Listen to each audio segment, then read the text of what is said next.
इस कहानी का शीर्षक है आज ही क्यों नहीं। एक बार की बात है कि एक शिष्य अपने गुरु का बहुत आदर सम्मान किया करता था। गुरु भी अपने इस शिष्य से बहुत स्नेह करते थे, लेकिन वह शिष्य अपने अध्ययन के प्रति आलसी और कामचोर था। सदा अपनी जिम्मेदारी से दूर भागने की कोशिश करता तथा आज के काम को कल के लिए छोड़ दिया करता था। अब गुरुजी कुछ चिंतित रहने लगे कि कहीं उनका यह शिष्य जीवन संघर्ष में पराजित न हो जाए। आलस्य में व्यक्ति को अकर्मण्य बनाने की पूरी सामर्थ्य होती है। ऐसा व्यक्ति बिना परिश्रम के ही फलोपभोग की कामना करता है। वह शीघ्र निर्णय नहीं ले सकता और यदि ले भी लेता है तो उसे कार्यान्वित नहीं कर पाता।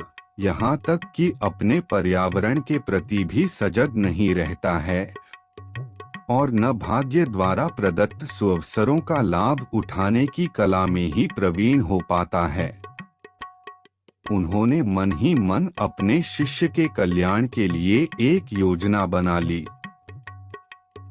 एक दिन एक लाल पत्थर का एक टुकड़ा उसके हाथ में देते हुए गुरुजी ने कहा, मैं तुम्हें यह जादुई पत्थर का टुकड़ा 2 दिन के लिए देकर कहीं दूसरे गांव जा रहा हूँ। जिस भी लोहे की वस्तु को तुम इससे स्पर्श करोगे वह स्वर्ण में परिवर्तित हो जाएगी, पर याद रहे कि दूसरे दिन सूर्यास्त के पश्चात मैं इसे तुमसे वापस ले लूंगा।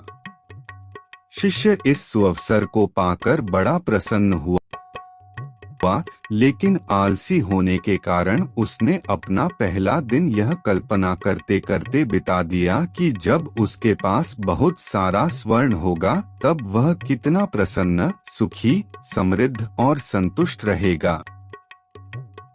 इतने नौकर चाकर होंगे कि उसे पानी पीने के लिए भी नहीं उठना पड़ेगा।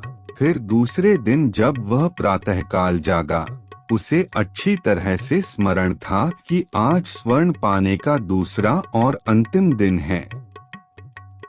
उसने मन में पक्का विचार किया कि आज वह गुरुजी द्वारा दिए गए लाल पत्थर का लाभ जरूर उठाएगा। उसने निश्चय किया कि वो बाजार से लोहे के बड़े बड़े सामान खरीद कर लाएगा और उन्हें स्वर्ण में परिवर्तित कर देगा।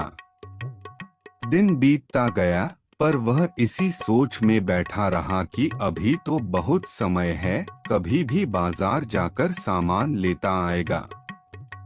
उसने सोचा कि अब तो दोपहर का भोजन करने के पश्चात ही सामान लेने निकलूंगा। पर भोजन करने के बाद उसे विश्राम करने की आदत थी और उसने बजाय उठ के मेहनत करने के थोड़ी देर आराम करना उचित समझा। पर आलस्य से परिपूर्ण उसका शरीर नींद की गहराइयों में खो गया और जब वो उठा तो सूर्यास्त होने को था।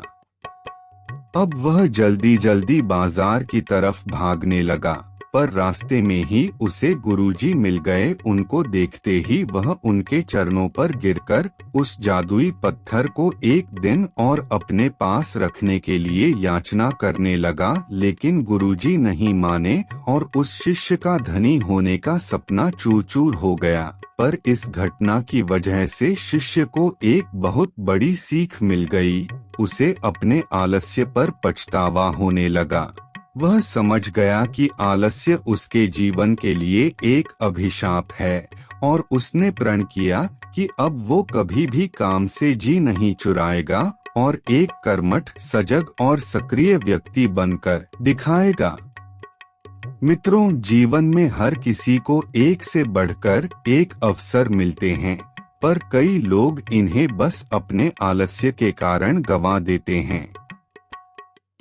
इसलिए मैं यही कहना चाहती हूँ कि यदि आप सफल, सुखी, भाग्यशाली, धनी अथवा महान बनना चाहते हैं तो आलस्य और दीर्घसूत्रता को त्याग कर अपने अंदर विवेक, कष्ट साध्य श्रम और सतत जागरूकता जैसे गुणों को विकसित कीजिए और जब कभी आपके मन में किसी आवश्यक काम को टालने का विचार आए तो स्वयं से एक प्रश्न कीजिए, आज ही क्यों नहीं।